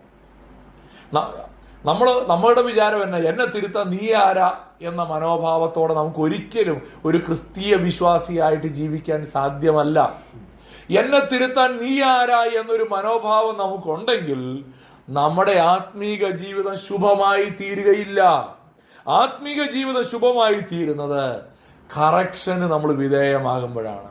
ഇത് ശരിയല്ല സഹോദര എന്ന് ഒരാൾ നമ്മളോട് പറഞ്ഞാൽ, thank you brother four correcting me, എന്ന് പറയാൻ നമുക്ക് കഴിയണം. വേഗത്തിൽ മൂന്നാമത്തെ കാര്യത്തോടെ പറഞ്ഞ് ഞാൻ അവസാനിപ്പിക്കുക, അല്ലെങ്കിൽ ഒത്തിരി സമയം പോയി. ഈ ഭാഗത്ത് ഒത്തിരി സമയം പോയി.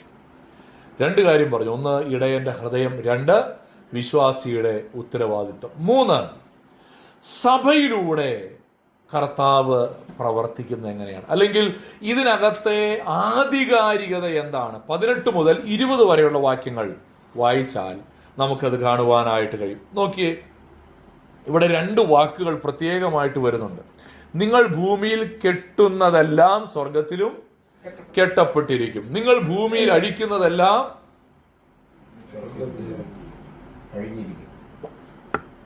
കെട്ടുക അഴിക്കുക.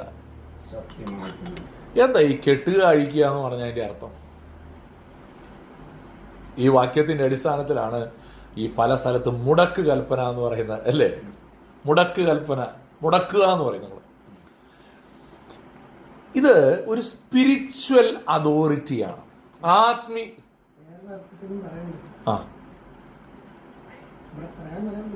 പറ, എന്തായാലും അത്രയും പറഞ്ഞല്ലേ. നിങ്ങൾ ഭൂമിയിൽ അഴിക്കുന്ന എല്ലാ സ്വർഗത്തിൽ അഴിഞ്ഞിരിക്കും. ഇപ്പൊ ഞങ്ങളുടെ അച്ഛന്മാര് ഭൂമിയിൽ ഞങ്ങൾക്ക് അഴിച്ചു തരും, അത് സ്വർഗത്തിൽ അഴിഞ്ഞു. അവർക്ക് അധികാരം ഇവിടെ കൊടുത്തിട്ടുണ്ട്. ഇത് പഠിച്ചു വരുമ്പോ ഇപ്പൊ ഈ കോണ്ടെക്സ്റ്റ് വെച്ചോണ്ട് അതാണോ ഉദ്ദേശിക്കുന്നത്? നമ്മള് ഇപ്പൊ പഠിച്ചു വന്ന പശ്ചാത്തലത്തിൽ അതല്ലല്ലോ. അതാ പറയണേ, ഈ കോണ്ടെക്സ്റ്റ് മാറ്റി ഈ വാക്യം വ്യാഖ്യാനിച്ചാൽ ഈ കുഴപ്പം വരും. ഈ വാക്യത്തിന്റെ അടിസ്ഥാനത്തിൽ എന്താണ് ഉദ്ദേശിക്കുന്നത്? ഒരു ആത്മീക അധികാരം സഭയ്ക്കുണ്ട്. സഭയ്ക്ക്, വ്യക്തിക്കല്ല കേട്ടോ, ഒരു സഭയ്ക്ക് ഒരാത്മീക അധികാരമുണ്ട്. എന്താണ് ആ ആത്മീക അധികാരം? 17-ാം വാക്യത്തിൽ നമ്മൾ കണ്ട ആ അധികാരമാണ്. നോക്കിയേ, എന്നിട്ട് ആ സഭയെക്കുറിച്ചാണ് പിന്നെ പറയുന്നത്. അത് പഠിക്കുമ്പോഴാണ് നമുക്ക് അതിൻ്റെ ശരിയായ ഉപയോഗം എന്താണെന്നുള്ളത് മനസ്സിലാക്കുന്നത്. ഇവിടെ നമ്മൾ മനസ്സിലാക്കേണ്ടത്, സഭയായിട്ട് അങ്ങനെ ഒരു തീരുമാനമെടുത്താൽ തീർച്ചയായും അത് സ്വർഗത്തിൻ്റെ, അതായത് പുതിയ നിയമത്തിൽ സ്വർഗം തൻ്റെ അധികാരം ഏൽപ്പിച്ചത് സഭയെയാണ്. ചിലർ പറയും പത്രോസിനെയാണ്. പത്രോസിനെ അല്ല, സഭയെയാണ് അധികാരം ഏൽപ്പിച്ചത്. സഭയ്ക്കാണ് കർത്താവ് അധികാരം കൊടുത്തത്. നമ്മളത് 16-ാം അധ്യായത്തിൽ ഇല്ലേ, ഞാൻ എൻ്റെ സഭയെ പണിയും എന്നുള്ള ഭാഗം പഠിച്ചപ്പോൾ ഞാൻ അതിനെക്കുറിച്ച് വിശദീകരിച്ചതുകൊണ്ട് ഇനി അത് ആവർത്തിക്കുന്നില്ല. സഭയെയാണ് കർത്താവ് തൻ്റെ അധികാരം ഏൽപ്പിച്ചത്, വ്യക്തിയല്ല. ഈ അധികാരം സഭയ്ക്ക് കർത്താവ് കൊടുത്തപ്പോൾ ശരിയായ നിലയിൽ പോകുന്ന ഒരു സഭ, ശരിയായ ആത്മീക നിലവാരത്തിൽ മുന്നോട്ട് പോകുന്ന ഒരു സഭയ്ക്ക് ആ സഭ എടുക്കുന്ന തീരുമാനം എന്തു ചെയ്യും? സ്വർഗം എൻഡോഴ്സ് ചെയ്യും. അഥവാ സ്വർഗത്തിന്റെ തീരുമാനം ഭൂമിയിൽ നടപ്പാക്കുന്നത് സഭയാണ്. അങ്ങനെയാണ് അതിനെ മനസ്സിലാക്കേണ്ടത്. സ്വർഗത്തിന്റെ തീരുമാനത്തെ ഭൂമിയിൽ നടപ്പാക്കുന്നത് ആരാണ്? അതാണ് ഈ ദൈവരാജ്യം എന്ന് പറയുന്ന കോണ്ടെക്സ്റ്റിൽ നിന്നുകൊണ്ട് ഇത് ചിന്തിക്കണം നിങ്ങൾ. Authority of the kingdom of God, ദൈവരാജ്യത്തിന്റെ ആധികാരികത എന്താണ്? ഞാനത് ഇവിടെ എടുത്തോന്ന് ഞാൻ ഓർക്കുന്നില്ല. ദൈവരാജ്യത്തെക്കുറിച്ചുള്ളൊരു ക്ലാസ്, ദൈവരാജ്യത്തിന്റെ ആധികാരികത എന്ന് പറയുന്നൊരു വിഷയം ഞാനിവിടെ എടുത്തായിരുന്നു. ഇല്ല, അത് ഞാൻ എടുത്ത് യൂട്യൂബിൽ കിടപ്പുണ്ട്. കിങ്ഡം ഓഫ് ഗോഡ് എന്ന ഒരു സീരീസ്, എനിക്ക് 6 ക്ലാസ് എങ്ങാണ്ട് 6 or 8 ക്ലാസ്സുകൾ ഞാൻ അതിനെക്കുറിച്ച് എടുത്ത, അതിനകത്ത് കിങ്ഡം അതോറിറ്റി എന്ന് പറഞ്ഞൊരു ക്ലാസ് ഞാൻ എടുത്തായിരുന്നു. അതിനകത്ത് ഈ സാധനം വരുന്നുണ്ട്. അപ്പൊ അതായത് ദൈവത്തിന്റെ രാജ്യം, ദൈവത്തിന്റെ രാജ്യമാണ്. അപ്പൊ രാജാവ് ആരാ? ദൈവമാണ്. ഈ ദൈവത്തിന്റെ രാജ്യത്തിന്റെ ഒരു ഭാഗമാണ് സഭ. ഈ ദൈവരാജ്യത്തിന്റെ ഭാഗമായ സഭയെയാണ് ഈ ദൈവരാജ്യത്തിന്റെ അധികാരം പ്രയോഗിക്കാൻ ഇന്ന് ദൈവം ഭരമേൽപ്പിച്ചിരിക്കുന്നത്. ഇനി അതുകൊണ്ടാണ് പറഞ്ഞത്, നിങ്ങൾ ഭൂമിയിൽ അടിക്കുന്നതെല്ലാം സ്വർഗത്തിൽ ഒഴിഞ്ഞിരിക്കും എന്ന് പറഞ്ഞതിന്റെ കാര്യം അതാ. എന്നാൽ ആ സഭയെക്കുറിച്ച് പറയുന്ന 1-2 കാര്യങ്ങൾ അവിടെ ഞാൻ സൂചിപ്പിക്കാം. നോക്കിയേ, ആ സഭയെക്കുറിച്ച് പറയുന്നത് 19-ാം വാക്യത്തിൽ, ഭൂമിയിൽ വെച്ച്, അല്ലെ, ഭൂമിയിൽ അഴിക്കുന്ന കാര്യമാണല്ലോ പറഞ്ഞത്. ഭൂമിയിൽ വെച്ച് നിങ്ങളിൽ 2 പേർ യാചിക്കുന്ന ഏത് കാര്യത്തിലും ഐകമത്യപ്പെട്ടാൽ അത് സ്വർഗസ്ഥനായ എൻ്റെ പിതാവിങ്കൽ നിന്ന് അവർക്ക് അപ്പൊ ഈ സഭയുടെ ഒരു പ്രത്യേകതയായിട്ട് അവിടെ നമ്മൾ വായിക്കേണ്ടത് എന്താ, മനസ്സിലാക്കേണ്ടത് എന്താ? പ്രാർത്ഥനയിലൂടെയാണ് എന്ത് ചെയ്തിരിക്കുന്നത്? സ്വർഗവുമായിട്ടുള്ള ഈ അലൈൻമെന്റ് ഈ സഭ ശരിയാക്കിയിരിക്കുന്നത്. ഞാൻ എൻ്റെ മനസ്സിൽ തോന്നുന്ന ഒരു കാര്യം അങ്ങ് നടപ്പിലാക്കിയിട്ട് സ്വർഗത്തിലും ഇത് കെട്ടപ്പെട്ടിരിക്കും, ഇത് അഴിഞ്ഞിരിക്കും എന്ന് പറഞ്ഞാൽ സ്വർഗം പറയും വേറെ. നമ്മുടെ നാട്ടിൽ പറയുമല്ലോ, വേണ്ട ഞാൻ ആ വാക്ക് ഉപയോഗിക്കുന്നില്ല, ഇത് ഇന്ന സ്ഥലത്ത് എന്ന് പറയാൻ പറയുമല്ലോ. അതല്ല ഇവിടെ ഉദ്ദേശിക്കുന്നത്. ഞാൻ എനിക്ക് ഇഷ്ടമുള്ളൊരു സാധനം ഒരു സർക്കുലർ അയച്ച് അല്ലെങ്കിൽ ഒരു കൽപ്പന അയച്ചേച്ച് ഇതുപോലെ നിങ്ങൾ ചെയ്യുന്നതാണ് എന്ന് പറയുന്നതല്ല സ്വർഗത്തിന്റെ കെട്ടലും അഴിക്കലും. ഇവിടെ സ്പിരിച്വൽ അതോറിറ്റിയാണ്, നോട്ട് അഡ്മിനിസ്ട്രേറ്റീവ് പവർ. ഇന്ന് നമുക്ക് ഇല്ലേ ഹയറാർക്കിക്കൽ പവർ ഉള്ളവരുണ്ട്. ഉപദേശിയേക്കാൾ വലുതാണ് അച്ഛൻ, അച്ഛനേക്കാൾ വലുതാണ് ബിഷപ്പ്. ഇത് എന്താണ്? അഡ്മിനിസ്ട്രേറ്റീവ് അതോറിറ്റിയാണ്. പക്ഷെ ഒരു ആത്മീക അധികാരമാണ് ഇവിടെ അർത്ഥമാക്കുന്നത്. ആ ആത്മീക അധികാരം അവിടെ നമ്മൾ വായിക്കുന്നത് ഇങ്ങനെയാണ്: prayer aligns the church with God's purpose. നാം ദൈവത്തോട് ഒരുമിച്ച് പ്രാർത്ഥനയിലാണ് എന്ത് ചെയ്യേണ്ടത്? ഈ തീരുമാനം എടുക്കേണ്ടത്. എന്ന് പറഞ്ഞാൽ ഒരുത്തൻ നിനക്ക് പുറജാതിക്കാരനെ പോലെ ഇരിക്കണമെന്നുള്ള തീരുമാനം എങ്ങനെയാണ് വരേണ്ടത്? ഈ സഭ ഒരുമിച്ച് പ്രാർത്ഥിച്ചാണ് ആ തീരുമാനത്തിൽ വരാവുള്ളൂ, അല്ലാണ്ട് സർക്കുലർ അയച്ചല്ലെന്ന്. ഇത് യൂട്യൂബിൽ വരുമ്പോൾ ആൾക്കാർ ഇതിൻ്റെ താഴെ എന്ത് കമന്റ് ഇടുമെന്ന് എനിക്കറിയാൻ മേല. പക്ഷെ ഒരു കാര്യം, ഇത് വലിയ ക്ലാസ് ആയതുകൊണ്ട് അങ്ങനെയുള്ളവരൊന്നും ഇത് ശ്രദ്ധിക്കുന്നില്ല, എനിക്കറിയാം. ഇതൊക്കെ വചനം പഠിക്കാൻ യഥാർത്ഥത്തിൽ ആഗ്രഹിക്കുന്നവർ മാത്രമേ ഈ 42 മണിക്കൂർ ക്ലാസ്സൊക്കെ ഇത് ഫോളോ ചെയ്യുള്ളൂ, അതെനിക്കറിയാം. പ്രാർത്ഥനയിലാണ് അവൻ പുറജാതിക്കാരനെ പോലെയും ചുങ്കക്കാരനെ പോലെയും ആയിരിക്കട്ടെ എന്നുള്ള ആ തീരുമാനത്തിലേക്ക് വരുന്നത് എങ്ങനെയാ മാത്രമേ ഉള്ളൂ? സഭ പ്രാർത്ഥന. അതാണ് ഇവിടെ പറയുന്നത്. ഭൂമിയിൽ വെച്ച് നിങ്ങളിൽ 2 പേർ യാചിക്കുന്ന ഏത് കാര്യത്തിലും ഐകമത്യപ്പെട്ടാൽ. നമ്മളിവിടെ വിചാരിക്കും നമ്മൾ 2 പേരും ഒരുമിച്ച് പ്രാർത്ഥിക്കുന്ന എല്ലാ കാര്യവും നടക്കുന്ന. അതല്ല ഇവിടെ ഉദ്ദേശിക്കുന്ന കാര്യം, അതല്ല ഈ വാക്യത്തിന്റെ അർത്ഥം. നമ്മൾ അതുകൊണ്ടാണ് ഈ പശ്ചാത്തലത്തിൽ നിന്നുകൊണ്ട് ഈ കാര്യം മനസ്സിലാക്കുക. നമ്മൾ 2 പേരും ഒരുമിച്ച് കൈ ഓർത്ത് പിടിച്ചാൽ എല്ലാ കാര്യവും നടക്കുമെന്നുള്ളത് തെറ്റിദ്ധാരണയാണ്. അങ്ങനല്ല ബൈബിള് പഠിപ്പിക്കുന്നത്. നമ്മൾ അങ്ങനെയാണ് അതിനെ വായിച്ചേക്കുന്നത്. പക്ഷെ അതാ കാരണം എന്താ, നമ്മൾ ഈ വാക്യം മാത്രം എടുത്തിട്ടാണ് ഇത് ആ സഭയെക്കുറിച്ചാണ് പറയുന്നത്. നിങ്ങൾ 2 പേർ യാചിക്കുമ്പോൾ പ്രാർത്ഥനയിൽ എന്ത് ചെയ്യണം?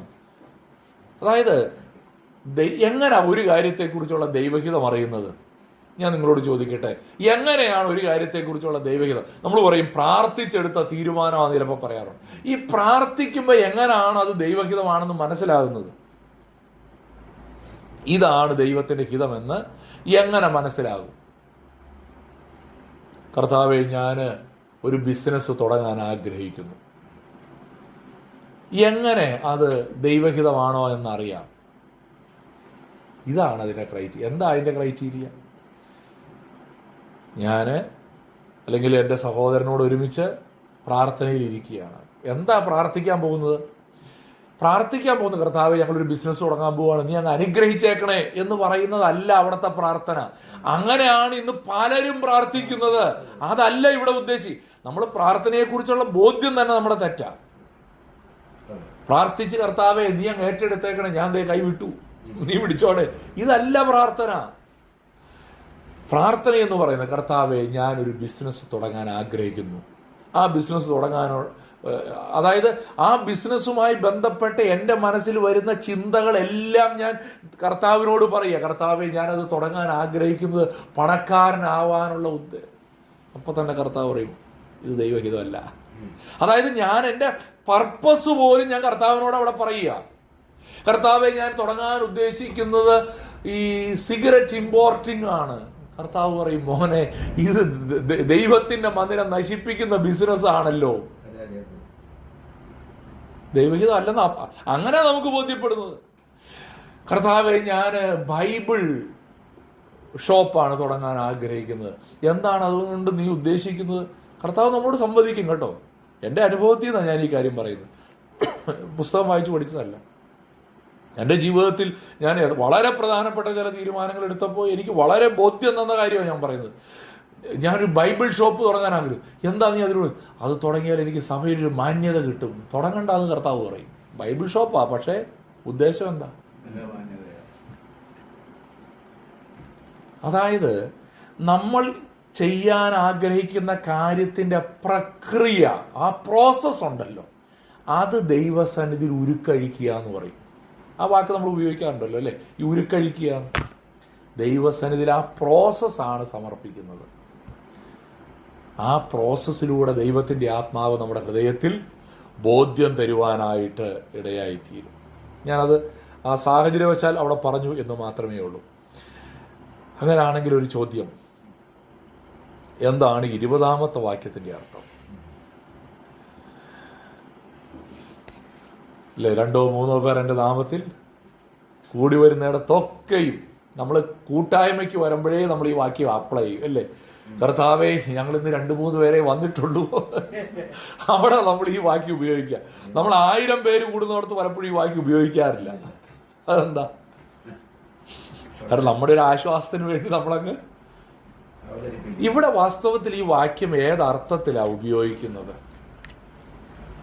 നിശ്ചയമായും കർത്താവിൻ്റെ ഒരു സാന്നിധ്യം അവിടെ ഉറപ്പ് തരുന്നു. പക്ഷെ കർത്താവ് ഇത് പറയുമ്പോൾ ഇവിടെ പ്രാർത്ഥിക്കുന്ന ഒരു സഭയെക്കുറിച്ചും 2 പേര് ഐക്യത്തോടെ വരുന്ന ഒരു പശ്ചാത്തലത്തെക്കുറിച്ചാണ് പറയുന്നത്. 3 സഹോദരന്മാർ കൂടി 3 പേരും തമ്മിൽ ഒരു ഐക്യവും ഇല്ല. ഞാൻ ചോദിക്കട്ടെ, അതിൻ്റെ നടുവിൽ കർത്താവ് വരുമോ? ഇവിടെ 2-3 പേർ എൻ്റെ നാമത്തിൽ കൂടി വരുന്നിടത്തൊക്കെയും, ഈ കൂടി വരണമല്ലോ. ഈ കൂടി വരിക എന്ന് പറഞ്ഞാൽ ഒരു കസേരയിൽ അല്ലെങ്കിൽ ഒരു പായയിൽ ഇരിക്കുക എന്നല്ല എൻ്റെ അർത്ഥം. ഐക്യത്തോടെ, ഏകാഭിപ്രായത്തോടെ, ഒരേ കാഴ്ചപ്പാടോടെ. കർത്താവേ, ഇവൻ എന്തൊരു മനുഷ്യനാണെന്ന് നിനക്കറിയാവോ എന്നും ചോദിച്ചോണ്ട് സഹോദരൻ വന്നിരുന്നാൽ അതിൻ്റെ നടുവിൽ ദൈവത്തിൻ്റെ സാന്നിധ്യം തന്നെ. യേശുവിൻ്റെ നാമത്തിൽ തന്നെ ആമേൻ എന്നായിരിക്കും പ്രാർത്ഥിച്ചത്, പക്ഷേ it is not assuring the presence of God. അവിടെ ദൈവത്തിൻ്റെ സാന്നിധ്യം കർത്താവ് വാക്ക് പറഞ്ഞിട്ടില്ല. ഐക്യമില്ലാത്ത സഭയിൽ 2-3 അല്ല 20-30 പേര് കൂടിയാലും അതിൻ്റെ നടുവിൽ ദൈവത്തിൻ്റെ സാന്നിധ്യം ഇല്ല. അതുകൊണ്ട് ആ 18-ാം വാക്യത്തിൽ പറഞ്ഞത്, നിങ്ങൾ ഭൂമിയിൽ വെച്ച് നിങ്ങൾ 2 പേർ യാചിക്കുന്ന ഏത് കാര്യത്തിലും ഐകമത്യപ്പെട്ടാൽ. നിങ്ങളൊന്ന് ഓർത്ത് നോക്കിയേ, നമ്മൾ ഈ ഒരു വിഷയത്തെക്കുറിച്ച് പ്രാർത്ഥിക്കാൻ വരുമ്പോൾ 2 പേർക്ക് ഒരേ അഭിപ്രായമായിരിക്കും ആ കാര്യത്തെക്കുറിച്ച്. കർത്താവെ, 2026 കേരളത്തിലെ തെരഞ്ഞെടുപ്പ് വരികയാണ്.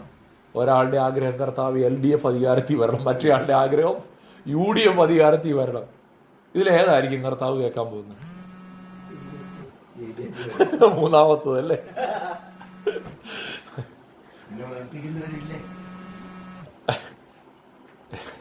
നമ്മുടെ വിചാരം എന്നാ? അപ്പൊ ഇതിൽ ആരുടെ പ്രാർത്ഥന കർത്താവ് കേൾക്കണം? ഇന്നാള് മറ്റേ ജമീമ റോഡ്രിക്സ് സെഞ്ചുറി അടിച്ച് ഇന്ത്യനെ ജയിപ്പിച്ചപ്പോൾ ആൾക്കാർ ചോദിച്ചില്ലേ, പിന്നെ കർത്താവ് ഇന്ത്യനെ ജയിപ്പിക്കാൻ ഇരിക്കുകയാണോ എന്ന് ചോദിച്ചില്ലേ? കർത്താവ് ഇവിടെ എന്താ ഈ വാക്യത്തിന്റെ ഉദ്ദേശം? ആ പ്രാർത്ഥിക്കാൻ കൂടി വരുന്നവരുടെ ഐക്യം. പക്ഷെ ആ വ്യക്തിക്ക് വന്നിട്ടില്ല, ആ വ്യക്തിത്വം. തീർച്ചയായിട്ടും അല്ല, ഇവിടെ അത് ഞാൻ പറയാൻ വന്നതിന് വേറൊരു ഉദ്ദേശമുണ്ട്. അതായത് നമ്മൾ ഈ പ്രാർത്ഥനയ്ക്ക് മുമ്പ് ഒരാൾ ആഹ്വാനം കൊടുക്കുമല്ലോ അല്ലേ, പ്രാർത്ഥന ലീഡ് ചെയ്യുക നമ്മൾ പറയും. എന്തിനാ ഈ ഒരാൾ ലീഡ് ചെയ്യുന്നത്?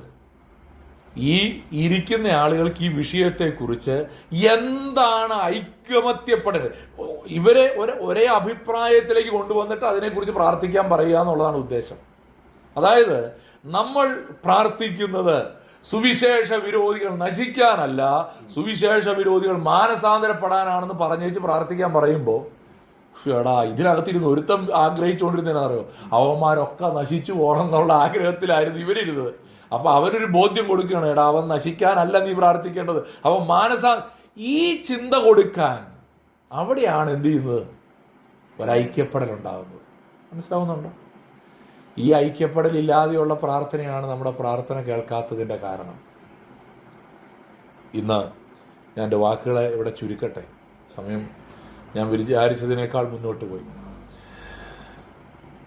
വിശ്വസ്തതയുള്ളൊരു സഭയിലെ കർത്താവിൻ്റെ സാന്നിധ്യമുള്ളൂ. എവിടെ 2-3 പേരും കൂടുന്നിടത്തെല്ലാം ഇല്ല കർത്താവിൻ്റെ സാന്നിധ്യം. അവിടെ കുരിശുണ്ടെങ്കിലും കുരിശില്ലെങ്കിലും, ബൈബിൾ എടുത്തു വെച്ചാലും ബൈബിൾ എടുത്തു വെച്ചില്ലെങ്കിലും, അവിടെ കൈ ഉയർത്തി പ്രാർത്ഥിച്ചാലും കൈ താഴ്ത്തി പ്രാർത്ഥിച്ചാലും, അവിടെ പ്രാർത്ഥനയുടെ അവസാനം യേശുവിൻ്റെ നാമത്തിൽ എന്ന് പറഞ്ഞാലും പറഞ്ഞില്ലെങ്കിലും, ഒരു കാര്യം വളരെ പ്രധാനമാണ്. പ്രാർത്ഥിക്കുമ്പോൾ ഐകമത്യത്തോടെ, ദൈവവചനത്തിൻ്റെ പ്രമാണത്തിൻ്റെ അടിസ്ഥാനത്തിൽ, ഇടയൻ്റെ ഹൃദയത്തോടെ, ഞാൻ ആ വാക്ക് സ്ട്രെസ് ചെയ്യട്ടെ, ഇടയൻ്റെ ഹൃദയമുള്ള ഒരു സഭയിൽ ദൈവത്തിൻ്റെ സാന്നിധ്യം കർത്താവ് ഉറപ്പ് തരും. നമ്മളോട് തന്നെ ചോദിക്കാം, നമുക്ക് ഇടയൻ്റെ ഹൃദയമുണ്ടോ? കണ്ണുകളെ അടച്ചാട്ടെ. ഹല്ലേലൂയ.